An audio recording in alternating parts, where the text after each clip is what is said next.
caríssimos alunos do nono ano, como prometi, está aqui a aula para vocês, que infelizmente nós não tivemos a oportunidade de fazer isso naquela segunda-feira, devido a alguns problemas técnicos. Mas aqui está o que eu prometi para vocês, a aula de Química. Vamos lá! Essa aula de hoje envolve um conteúdo chamado ligações químicas, tá bom? Então, uma pergunta que eu deixo no ar: por que os átomos se unem na natureza? Tá? É isso que nós vamos tentar explicar dentro desse conteúdo chamado de ligações químicas. Quando nós observamos a imagem do planeta Terra do alto, ou seja, do espaço, nós observamos e vemos aquela imagem azul e, filosoficamente, alguns astronautas disseram, é o planeta Água. Só que quando a gente vê mais de perto aqui embaixo, né, nós vemos que a água ela é união de dois átomos, que nós conhecemos lá desde o tempo da titia, né? O hidrogênio e o oxigênio. Porém, estes dois átomos, para se unir, precisa, né, que a gente entenda como eles funcionam, essa união, e também classificar este tipo de união.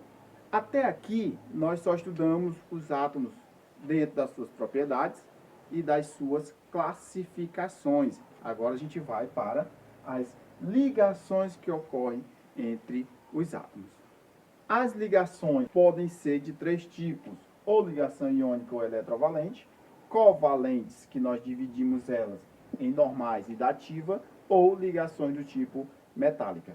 Tá? Essas duas lá para frente. Agora nós vamos ficar com o estudo relacionado às ligações iônicas ou eletrovalentes. Conforme o nome já está dizendo, ligações iônicas vai ocorrer entre íons. E aí você lembra o que é íons, né? Atenção, para a gente entender, aprender esse conteúdo, é preciso ter em mente o que são íons, tá bom? Íons cátio e íons ânion, ou seja, cátio perdeu elétron, ânion ganhou elétron, tá? Além de entender como se ocorre a distribuição eletrônica dentro dos átomos, principalmente sobre as camadas e a camada de valência, beleza? Vocês vão já entender sobre isso quando a gente for para os nossos exemplos. Então, prosseguindo. As ligações do tipo iônica só vai acontecer entre alguns átomos presentes lá na tabela periódica. Quem são esses átomos? Os átomos que são os metais da família 1A e 2A, com os átomos dos não metais, que é da família 3A, 5, 6 e 7A. Tá? Por que essa particularidade? Pois as ligações do tipo iônica são as ligações que se dão naqueles átomos que perdem ou que ganham elétrons. Então, neste caso, os metais da família 1A e 2A tendem a perder elétrons, enquanto os átomos da família 3A, 5, 6 e 7 tendem a ganhar elétrons. Perdão, 3A tendem a perder elétrons também, tá? Enquanto esses tendem a ganhar. Então, os demais a gente deixa um pouco mais para frente. Então, continuando. Para a gente entender como vai acontecer todas as ligações iônicas, é preciso a gente entender também o que é teoria do octeto, algo que está aqui do ladinho que você já deve ter notado. Tá? Na natureza, de todos os átomos que nós temos na tabela periódica, os únicos que não conseguem formar ligações são os gases nobres. Os gases nobres, lá na tabela periódica, a última família 18A ou família 0. Tá? Observe essa imagem que eu vou colocar, pois o que é que ela tem em particular? Se você notar, tirando o hidrogênio, tirando o hélio, se você notar bem, você vai ver que todos os outros átomos que compõem os gases nobres, eles têm 8 elétrons na última camada ou na sua camada de valência. Então, vamos para cá. O que é a teoria do octeto? Tá? É a tendência que todos os elementos químicos têm de adquirir a configuração eletrônica de um gás nobre. Isso quer dizer o quê? Ou seja, preencher sua última camada eletrônica com 8 elétrons, conforme vocês viram aí, né, na imagenzinha colocada do lado aqui no vídeo. Certo? Então, quando os átomos tendem a colocar a sua última camada de valência 8 elétrons, então eles estão fazendo união. Pois, neste caso aqui, Se eu pegar um elemento dos metais, ele vai perder um elétron. E se eu pegar um elemento aqui dos metal da família 7A, ele vai ganhar um elétron. Então, esse perde, esse ganha. Esse vai ficar com configuração igual a de um gás nobre, tá? E esse também vai ficar igual à configuração de um gás nobre. Sendo assim, eles vão se unirem na natureza, formando aí o que nós vamos chamar de composto, né? Fórmulas, enfim. É o que a gente vai ver agora, daqui para frente, como ocorre essa união dentro do estudo das ligações químicas. Vamos virar a página. Muito bem, como disse, né, nós vamos agora mostrar exemplos como esses elementos químicos se unem dentro da natureza. Lembrando, estamos falando de ligações iônicas, tá bom? Ligações iônicas. E estas ligações iônicas, elas ocorrem entre metais e não metais. Então, eu vou dar aqui dois exemplos para vocês. Vou pegar um exemplo das duas famílias dos metais. Vou pegar um exemplo da família 1A, certo? E depois eu pego um exemplo da família 2A, tá bom? Para que a gente possa entender como isso vai acontecer dentro dos dois grupos dos metais. Então, vamos pegar um exemplo aqui do sódio, Na+, tá? Junto com o cloro, tá bom? Esse carinha aqui é da família 1A, tá bom? E esse carinha aqui da família 7A. Pois bem, tenho aqui o sódio, número atômico igual a 11, tenho o cloro, número atômico igual a 17. Primeira coisa que nós precisamos fazer, distribuir esses elementos aqui, esses números atômicos, na distribuição eletrônica, por isso que eu falei que era importante a distribuição eletrônica. Então, nós precisamos fazer a distribuição eletrônica dos seus elétrons dentro das camadas. Lembrando, estou trabalhando com átomos neutros, tá bom? Átomo neutro. Se o átomo é neutro, a quantidade de prótons é igual à quantidade de elétrons. Não esqueça disso, ó, propriedade dos átomos, tá bom? Aulas um pouco mais anterior. Então, distribuindo aqui, eu tenho um S2, 2S2, 2P6, 3S1. O que eu tenho que fazer aqui? Somo a quantidade de elétrons e tem que dar igual ao número atômico aqui. Então, 4, 10, 11. Aqui fica um S2, 2S2, 2P6, 3S2, 3P5. Vamos somar de novo. 10, 15, 16, 17. Pronto. Segundo passo. Para mim saber quantos elétrons ele vai perder ou quantos elétrons ele vai ganhar, ou como ocorre essa troca de elétrons entre átomos no dia a dia ou na natureza, a gente faz da seguinte forma. Tá? Eu tenho o átomozinho, o sódio, e tenho o átomo de cloro, onde cada um deles, né, ó, o que eu vou fazer aqui? A quantidade de camadas que cada átomo tem ao seu redor, certo? Professor, o que é isso aí mesmo? Quantidade de camadas, exato, né? Como é que eu sei a quantidade de camadas, professor, que existe ao redor de um átomo? Ou seja, as camadas eletrônicas, né? Camadas da eletrosfera. A gente vai olhar para cá, para a distribuição eletrônica. Vamos lá, ó. Camada 1, que é a camada K. Camada 2, que é a camada L. E camada 3, que é a camada M. Então, eu não preciso aqui estar passando um tracinho embaixo e indicando quantos ou quais são essas camadas. Basta eu olhar para o maior número, ó. Basta eu olhar para esse maior número aqui, tá? Este maior número aqui indica a quantidade de camadas. Então, aqui eu tenho 3, ali eu tenho 3, certo? Atenção, não estou querendo saber quantos elétrons ainda tem em cada camada. Estou querendo saber a última camada. Então, eu tenho 3 camadas. 1, 2, 3. Aqui também eu tenho 1, 2, 3 camadas, tá? Comecei, então vou continuar, certo? Então, 3 camadas também no cloro. Agora, segundo passo. Colocar em cada camadazinha dessa a quantidade de elétrons que eu tenho em cada uma. Ou seja, a primeira camada, a camada mais próxima do núcleo, é a camada K. Quantos elétrons eu tenho? 2. Então, 2 elétrons na camada. A segunda camada eu tenho 2 com 6, 8. Né? 2, 3, 4, 5, 6, 7, 8. E a última camada aqui, a camada 3s1, tem um elétron aqui e eu vou colocar um elétron na última camada. A mesma coisa eu vou fazer aqui com o cloro, tá bom? 1, 2, 3, 4, 5, 6, 7 e 8. E na última camada aqui, ó, eu tenho 2 com mais 5, 7. 1, 2, 3, 4, 5, 6, 7 elétrons. Se eu tirar esse daqui e botar para cá. Certo? 7.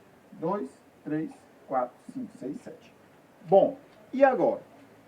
Fiz todo o desenho de como eles se encontram na natureza, quantas camadas tem cada um, né? O núcleo e a eletrosfera, o núcleo e a eletrosfera. E agora, pessoal, na natureza, quando esses dois átomos se encontram, o que é que vai acontecer? Acontece que esse último átomo, esse último elétron, ele vai lá para a camada, para a última camada do cloro, ele passa de um para o outro, certo? Por que que isso acontece? Pela regra de octeto, lembra?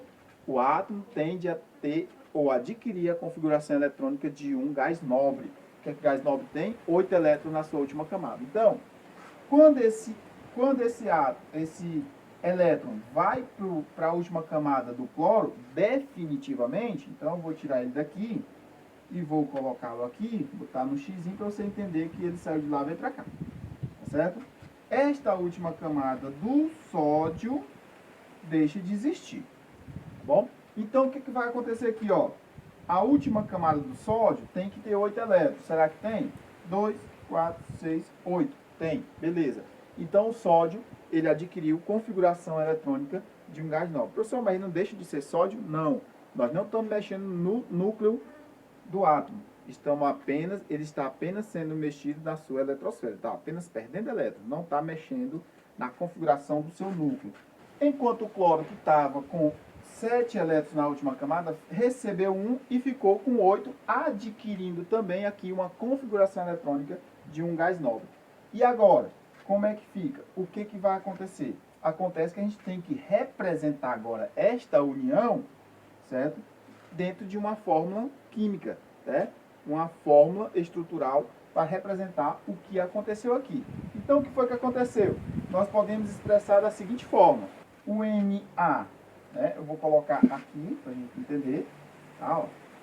O Na mais juntou com Cl menos. Isso aqui é a minha fórmula estrutural do que nós acabamos de acontecer. Na união desses dois carinhas aqui, o sódio perde um elétron e o cloro ganha um elétron. União do tipo iônico. Entenderam como acontece? Bora fazer isso de uma forma mais simples? Como que interessa pra gente? É só a última camada, conforme eu demonstrei para vocês. Vamos fazer isso de uma forma mais simples. Eu vou pegar o sódio, tá? Vou pegar o sódio, vou colocar ele aqui, né? Na+, o Cl, tá? E o que é que eu vou colocar aqui? Eu vou distribuir 1, 2, 3, 4, 5, 6, 7 elétrons na última camada do cloro, tá?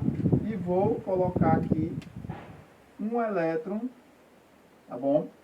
Lá na última camada do sódio. Como nós sabemos que esse elétron vai para lá porque ele tem que perder, né, para adquirir uma configuração eletrônica de um gás nobre, então como vai ficar a minha configuração? Tá?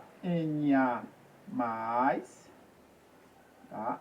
Com o Cl menos. Show? Beleza? Deu para entender?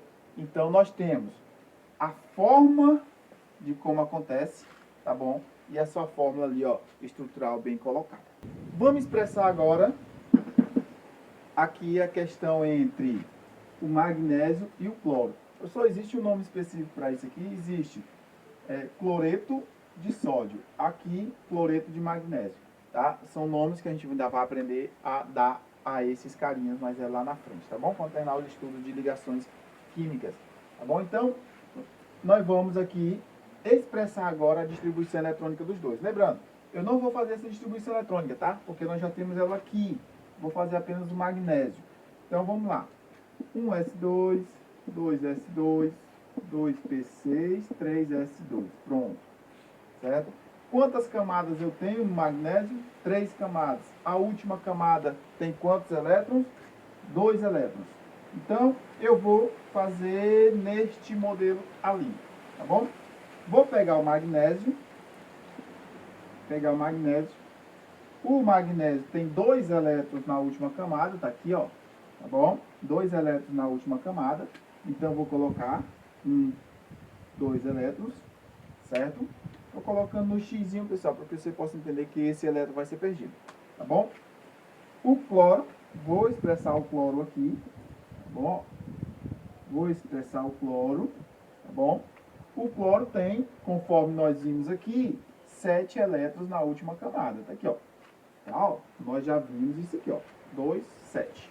Então, vou colocar 1, 2, 3, 4, 5, 6 e 7. Pronto. Então, vamos aqui. Sabemos que ele tem que ganhar um elétron para adquirir uma configuração eletrônica de um gás nobre. Então, esse elétronzinho aqui, ó, ele vem para cá, né? Ele vem para cá, tá bom? Então, esse elétron sai daqui e vem para cá. Pronto. E aí, nós temos já esse cloro completo. Hoje, professor, aí eu notei que esse magnésio ainda não adquiriu a configuração eletrônica de um gás nobre. Ele ainda tem um elétron, ou seja, ele vai perder apenas um aqui. Vai continuar 3s, 3s1. Beleza. Então, nesse caso, o que acontece? Esses dois carinhas aqui tendem na natureza a se unirem como?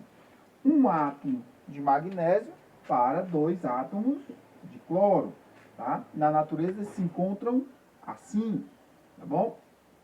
2 átomos de cloro. Ou seja, quando na natureza nós queremos unir o cloro e o magnésio, eu sempre preciso de 2 átomos de cloro para 1 átomo de magnésio.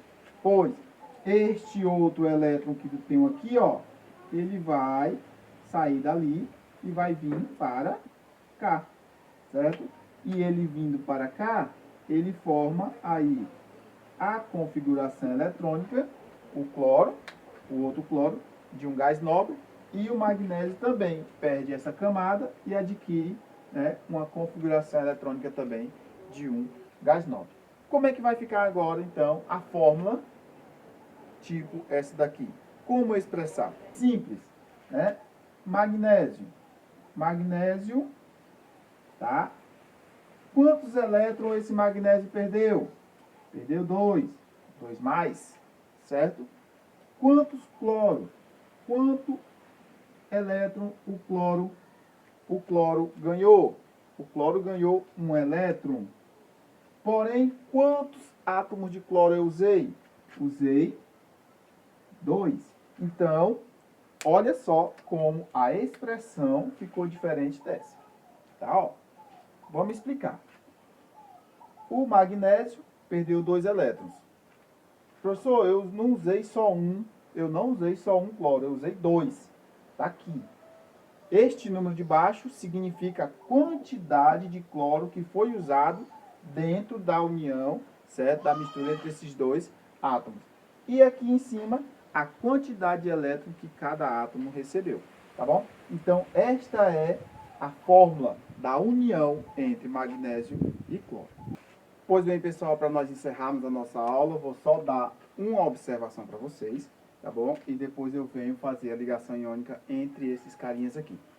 Em geral, as ligações químicas vão ocorrer entre os elementos da família 1, 2 e 3, 5, 6 e 7.